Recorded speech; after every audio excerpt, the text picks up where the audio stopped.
Worked late Friday night hiving those packages. So then I decided to sleep in Saturday morning. So I got up about 8, down to the office by 9, did a bunch of business, and then carried on the day after lunch. But because of that, my goddamn farmer mind punished me all last night.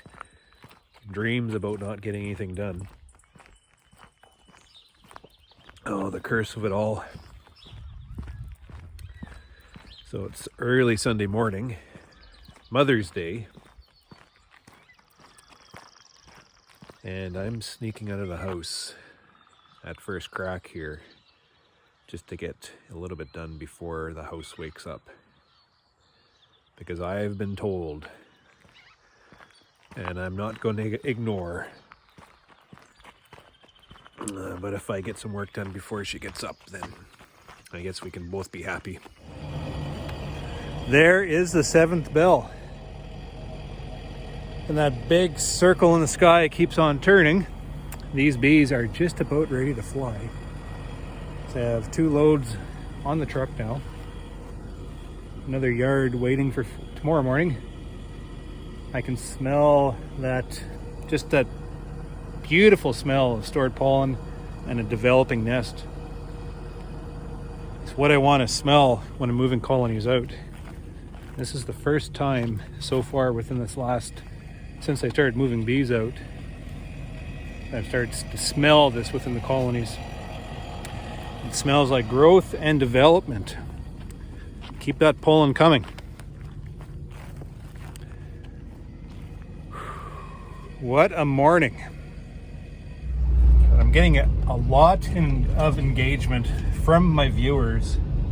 It's kind of caught me off guard a little bit in regards to buying in packaged bees.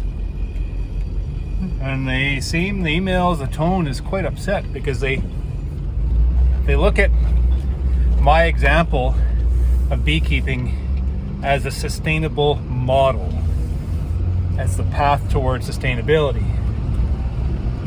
They're dead against buying in stock to replace losses because they feel that we should be able to handle that internally. I absolutely agree with that. I mean, that's what I preach, that's what I do, and I make a shit ton of money doing it because I'm not buying replacement stock all the time. I'm rearing the replacement stock myself. Cuts costs, drives more profits. Just the whole thing is so circular that you got to be an idiot not to recognize that. But at the same time, the discussion about sustainability, you need to provide the ability to stray from the model to be able to recover from disaster or uncertain circumstances. You need a backstop, right? And that's what I needed this spring. Now I'll just put it in very simple terms for an example here. I run 1,000, let's say, honey production hives. I run 300 nukes as my nuke battery to replace uncertain circumstances like losses, to be able to bridge from one year to the next during those periods of time. If I don't have the losses, then I sell those bees. It works very well.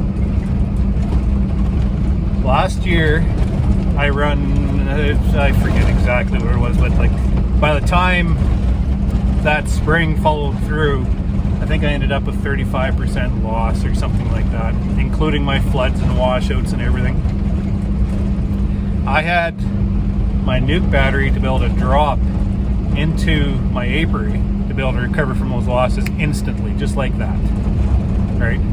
So let's say 1,000 hives, got down to 650, I drop in 300 hives, boom, I'm up to 950, so I'm pretty much static. Problem is, I didn't have enough girth within my apiary to be able to build that nuke battery back. So I was putting all my hopes on this spring to be able to, maybe follow through with a nice spring and recover. The problem was, we've just had a terrible spring. Well, I've experienced a bad spring anyways. Just very slow and slaggy and dwindle. the same old story as last year. So I'm taking my losses. So I take 25% loss, let's say. By the time I get through all these colonies and, you know, skim out all those small ones, the failing ones, it's going to be about 25% loss. So that takes me down to 750 hives. I don't have that nuke battery to replenish those losses. So I can hold tight. And the other problem is the rest of the apiary is sluggish enough that anything that's strong will have to donate to the other colonies to be able to maintain that 750 hive number. So that's a solid number, right? That's the base. That's all I have to work with. I don't have extra bees to be able to create that nuke battery again. If I have another bad spring, I'm down to 500 hives just like that, right? This is a game of numbers. So what I have to do this year is I have to fill in those losses with packages or purchase these to recover my losses, to even allow me the chance to be able to restock my nukes. And I'm also following through one step further to bring in some more bees to stock those nukes to make sure next year I have not only 1,000 colonies going into winter, but I also have 200 or 300 nukes in my nuke battery, and just step out of this misery, this doom and gloom, and protect myself, protect my business from the chance of falling into another unfortunate spring loss, which could very well dramatically affect my business model. So as beekeepers, we need to be able to keep our eye on the ball, act as businessmen, make sure we follow the numbers and logic, swallow our pride, and just step out of the norm sometimes to be able to carry on forward.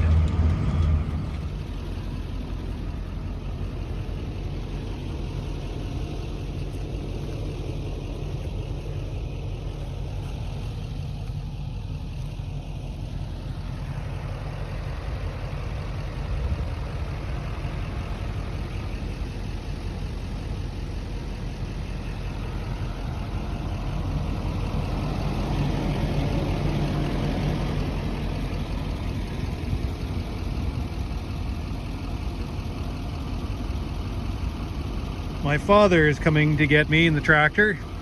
This is our land, by the way, so I'm making ruts on our land. But I know exactly what he's going to say to me.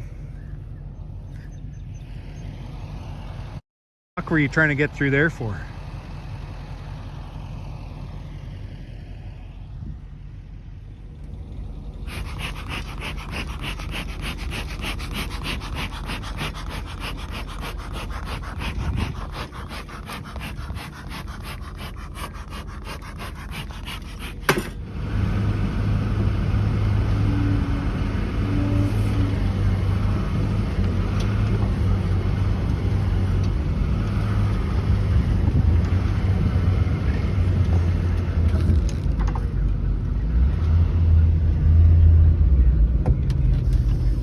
Frogs singing. The old superstition, you need the frogs to sing 3 times before you put your oil seeds in. So there's number 1. My glacier in the background.